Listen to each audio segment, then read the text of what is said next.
grávida da minha mãe. Todo dia ela sai com 6h30, lava roupa, faz o almoço, faz janta. Aí pra mim ela é uma pessoa guerreira por causa que ela cuida de mim, do meu pai, cuida da casa. Pra mim ela é uma pessoa maravilhosa.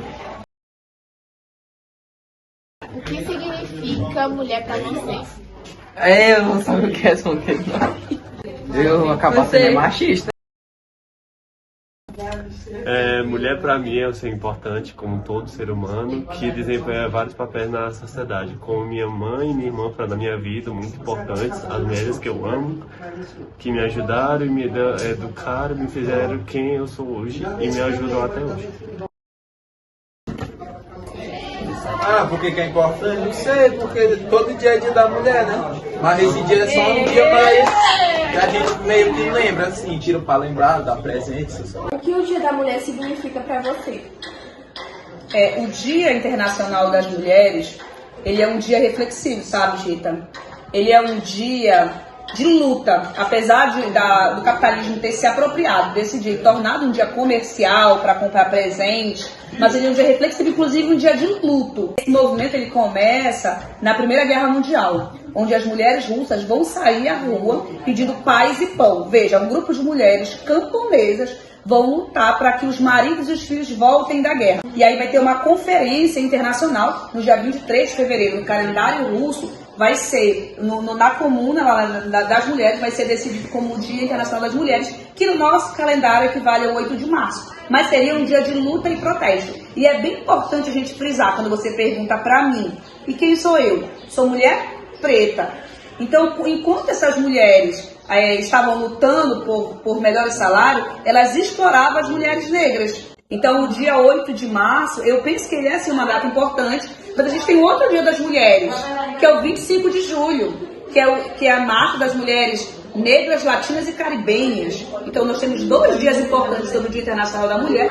Por que o Dia da Mulher é importante para nós mulheres? Pois é, né? Por que ele é importante? O que vocês acham? Ele é uma data importante? Você acha que é importante? Para lembrar, né, da importância de captar todas as lutas que a gente já teve, tudo que a gente fez pra estar agora, pra gente estar agora. Exatamente por esse homem não dar espaço, eu acho que é isso que você quer dizer, elas tiveram que sair à luta, né? Porque se talvez, desde a concepção, a gente tivesse homens e mulheres de forma mais igualitária, talvez a gente não tivesse nessa luta, né? Esse dia. Então, será que o 8 de março ele é importante? Tu sabias que eu acho que não é tão importante? Porque virou uma data, apesar ela trouxe um debate muito grande, que ele é reflexivo, e ela é importante por isso, para a gente refletir. A cada 5 horas, uma mulher é assassinada no Brasil. A cada 40 minutos, uma mulher ela é espancada. Na verdade, a cada 40 minutos, uma mulher é estuprada. A cada 8 minutos, uma mulher é espancada no Brasil. E é grave, mas aqui no Ceará, diminui. A cada 4 horas, uma mulher é assassinada, é cometido feminicídio. Então, é muito importante a gente ampliar esse debate do 8 de março para todos os dias. Nós queremos viver, nós queremos andar na rua, nós queremos amar da nossa forma mais livre. Então, eu acho que o 8 de março ele é uma data que, inclusive, eu penso que daqui para o futuro ela vai cair em desuso, ninguém vai mais ligar. Porque ela passou a ser uma data capitalista. Quem são as mulheres negras, latinas e caribenhas? São as pretas, as pardas, as que moram no Brasil e em toda a América Latina. Resolveram criar um outro dia. Porque quem cria o 8 de março é ali na Europa e na Rússia, que é o 25 de julho.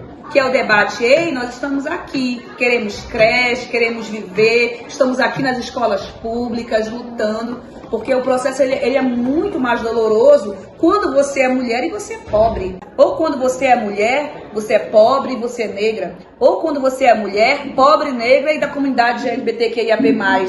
Mas eu acho que o 8 de março vai chegar uma hora que ele não vai ser mais uma data tão profunda, porque a gente vem pensando outras datas que tragam outras pautas, como a pauta de LGBTQIAP+, as mulheres trans, as mulheres lésbicas, porque ela ainda nem conseguiu entrar no mercado de trabalho, porque ela ainda nem foi vista como mulher. O corpo dela ainda nem é respeitado. Hoje a gente tem a mulher trans de até 30 anos, morre.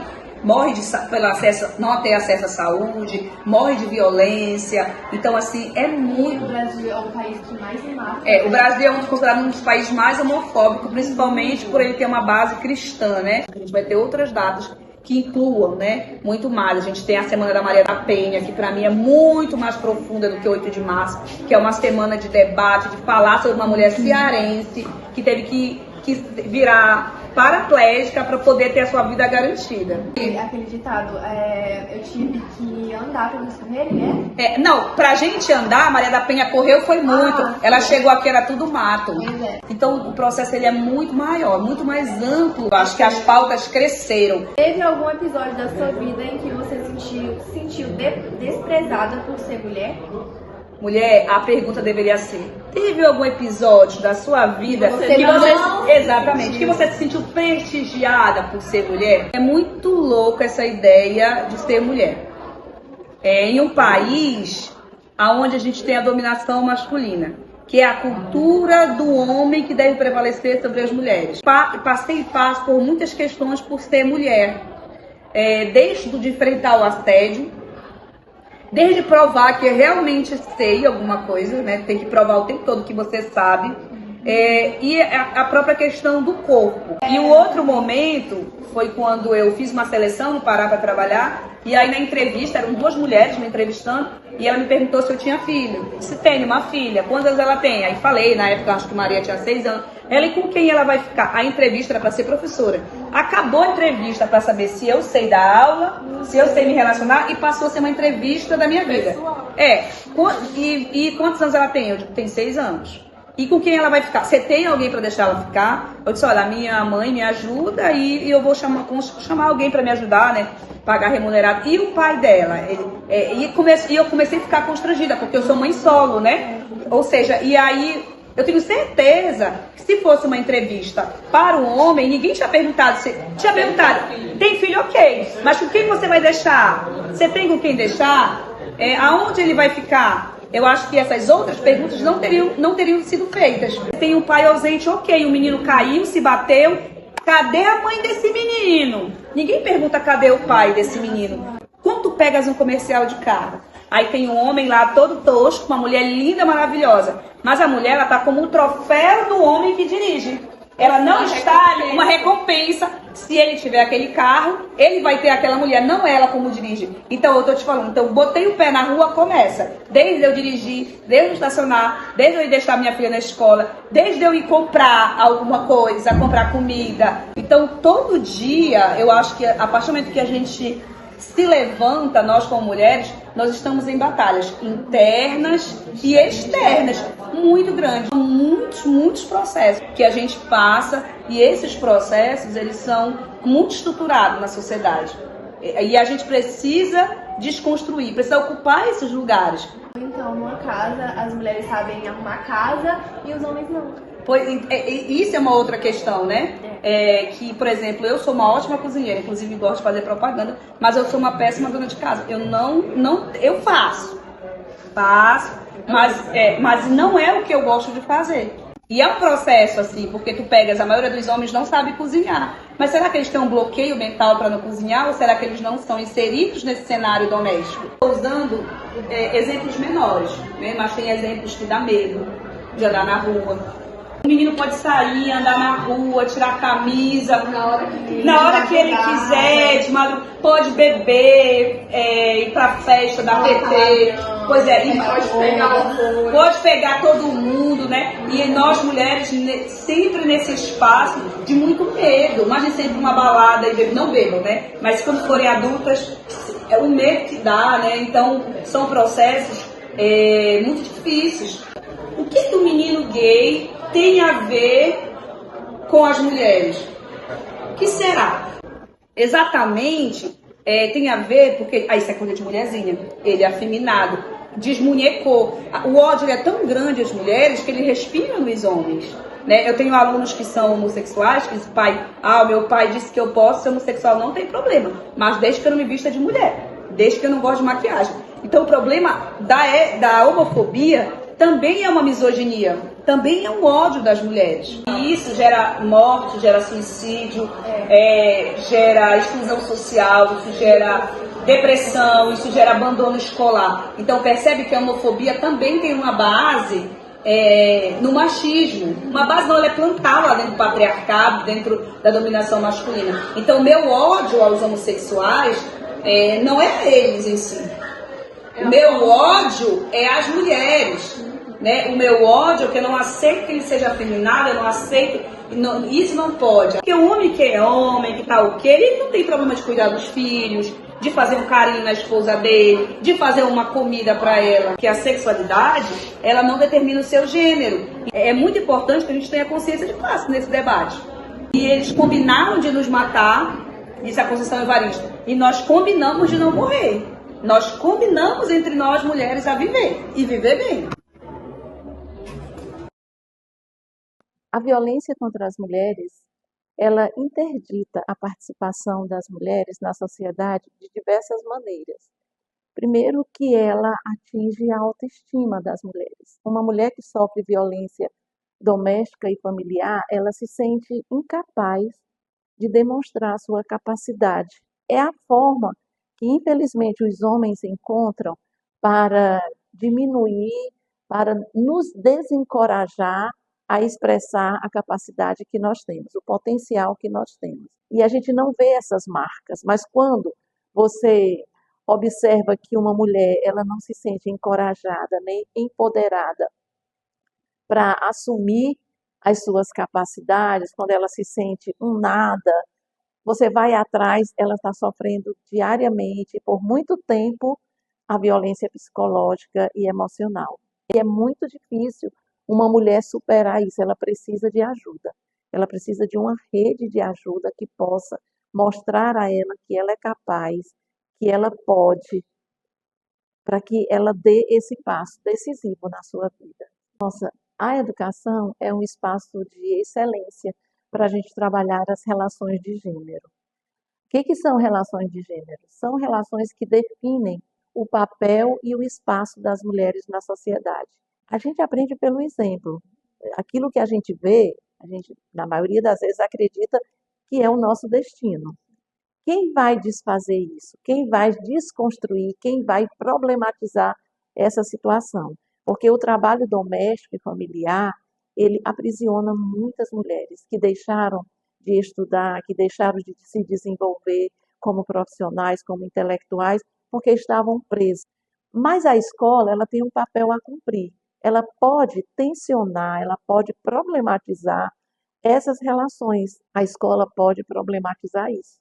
Pode questionar, inclusive, com os meninos, como eles se sentem e o que eles acham, né, de ter roupa lavada, comida pronta, casa limpa, sem que eles tenham a mínima participação nisso, que é um trabalho que vai beneficiar a coletividade familiar. Preciso a gente refletir sobre isso na escola para a gente perceber o quanto que esses papéis são injustos, principalmente conosco, com as mulheres, porque você tem uma sociedade que se estrutura com base nas desigualdades raciais, sociais e de gênero. Uma mulher dentro dessa estrutura vai conseguir romper. É muito difícil. Sozinha ela não consegue. Ela não consegue vencer sozinha nem a violência doméstica e familiar que ela sofre dentro de casa. Ela precisa de uma rede de assistência, de proteção, de cuidados, para que ela se perceba como pessoa com direito a viver sem violência e ela possa encontrar apoio, né, fora desse contexto de violência para poder sair dele. E é por isso que existe o movimento feminista. O movimento feminista só existe porque nós nos deparamos com tamanha violência, tamanha exploração, tamanha opressão, tamanha dominação, que sem uma rede, né, forte de mulheres, a gente não consegue. O movimento feminista, ele surge para agregar as mulheres, para ajudar as mulheres a refletir sobre a sua condição de mulher numa sociedade patriarcal, machista, racista, e se insurgir contra essa estrutura injusta. Então, a contribuição do movimento feminista tem sido fundamental para mudar o papel das mulheres na sociedade. As mulheres têm mostrado a duras penas que elas podem ocupar qualquer espaço, que elas podem exercer qualquer profissão, que elas podem ser o que elas quiserem e que o corpo delas é delas. O nosso corpo é nosso, né? Para muitas mulheres, isso foi difícil e para outras foi mais difícil ainda, como, por exemplo, as mulheres negras, né? Quando as mulheres brancas reivindicavam o trabalho fora de casa, há muito tempo que as mulheres negras trabalhavam.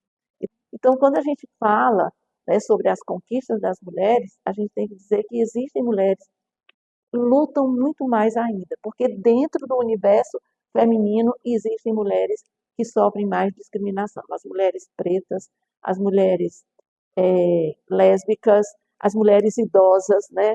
As mulheres com deficiência, essas ainda sofrem mais do que as que não estão dentro desse grupo. Então, e sobre isso, nós, Católicas pelo Direito de Decidir, eu faço parte dessa organização que já completa 30 anos no Brasil, mas ela tem representação em todos os países da América Latina, no Canadá, Estados Unidos e em alguns países da Europa.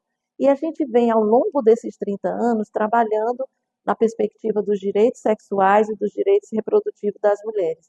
E foi lançado há pouco tempo essa publicação, Católicas trabalha demais com publicação, que fala sobre justiça reprodutiva e religião. Essa publicação ela surge exatamente da reivindicação das mulheres negras que não se sentiam sequer representadas com as suas dores, com as suas pautas no movimento feminista, embora fizessem parte dele. Mas é que o movimento feminista tratava as mulheres de uma forma universalista, como se todas as mulheres passassem igualmente pelo mesmo sistema de opressão, de exploração e dominação. Não, as mulheres negras têm um recorte racial que coloca elas numa situação mais agravada do que qualquer outra mulher branca, por exemplo. Eu lembro que quando eu ouvi falar sobre o feminismo pela primeira vez, foi com Leonardo Boff dizendo que o feminismo promoveu a revolução mais profunda da sociedade. Porque a gente já teve a Revolução Francesa, né?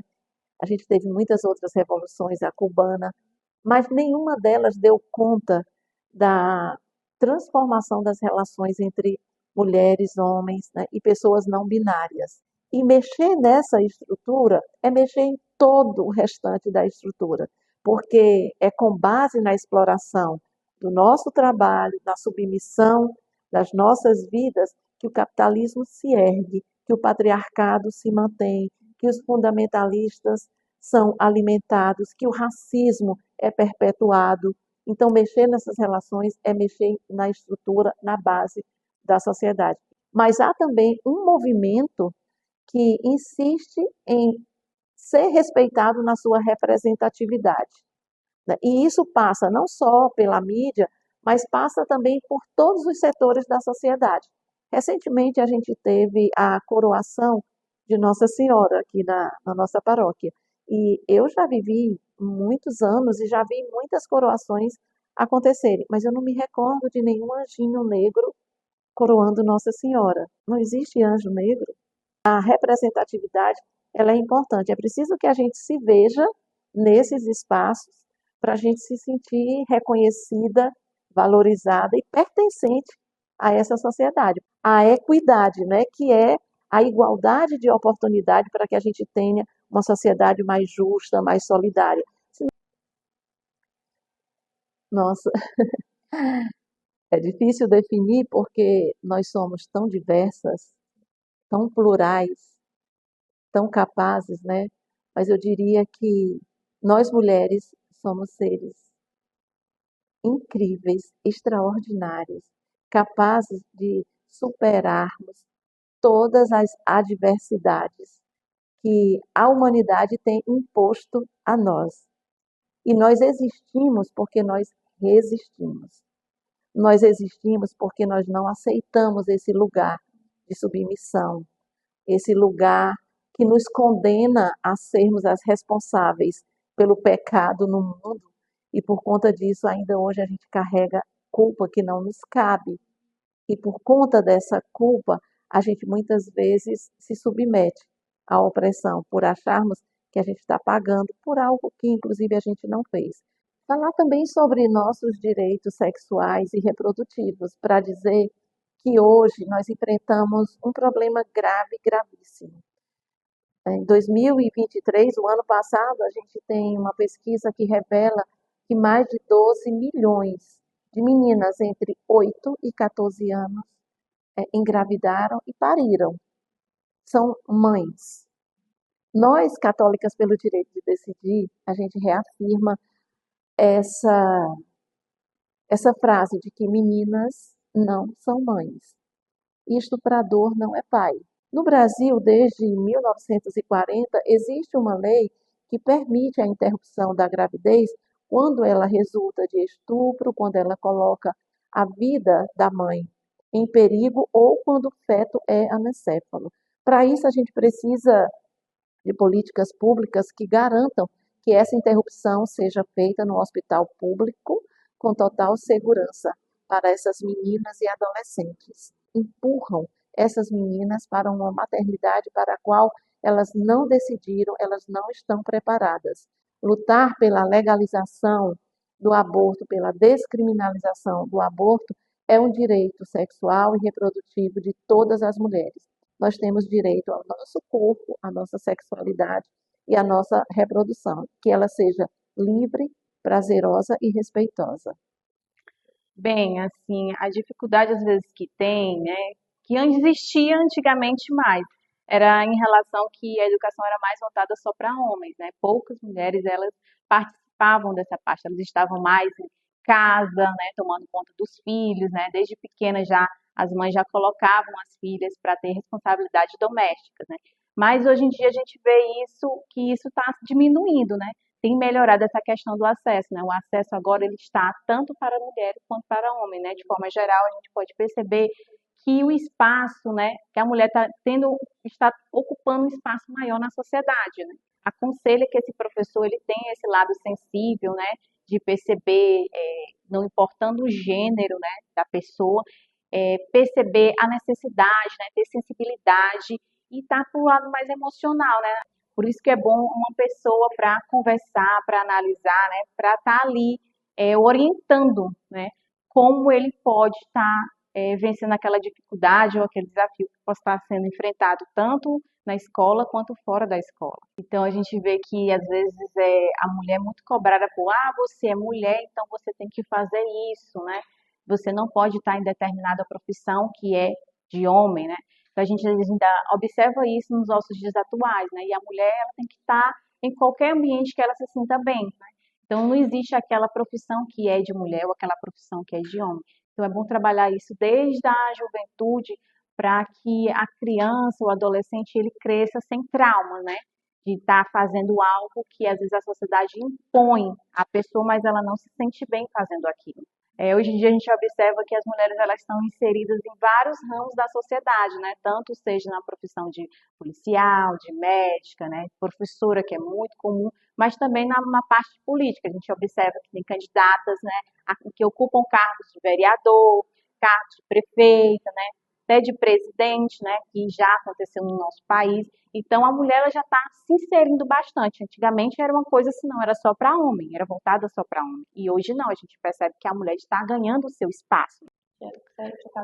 Eu acredito assim que essa parte da gente tratar a questão da igualdade que deve existir, né, de acordo com as limitações que a pessoa tem, né, seja ela do sexo masculino, do sexo feminino, principalmente tem que vir de casa, né? Então os pais eles têm que conversarem com as crianças desde pequenos, né? Tem que existir a questão da conversa, né? Não é brigar, não é impor, mas é o diálogo que deve existir desde casa para que quando eles cheguem na escola, né, não seja assim, não se espante, né, não seja algo inovador ao ver, né?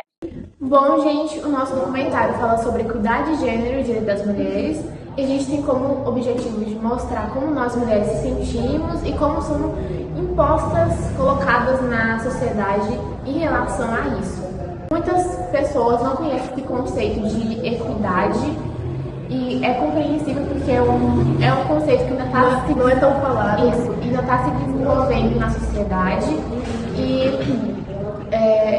queremos mostrar também como meninos deviam conhecer mais e homens no geral, né? Ver um pouco do que a gente passa no nosso Foi dia. esse o objetivo do nosso documentário. Exatamente. Mostrar o que a gente sente, o que a gente passa. E não é só tipo coisas ruins, tem também um lado muito positivo de ser mulher. E como vocês viram, as entrevistas das mulheres maravilhosas, incríveis que a gente entrevistou, dá pra ter um pouco, vamos falar assim, um pouco da noção de como nos sentimos e como a gente vive na sociedade hoje em dia. E como a gente lida com isso também. Porque é importante a gente representar isso não com uma forma de que somos mulheres sofridas apesar do que passamos, mas com uma visão de que a gente é forte. Que a gente é forte. Que a gente lutou por várias coisas e foi por conta dessa luta que a gente conseguiu chegar onde a gente está hoje. Não vamos parar agora? Não vamos. Pois é, gente, obrigado pela compreensão de vocês, por terem visto o vídeo. E é isso. Tchau. Tchau.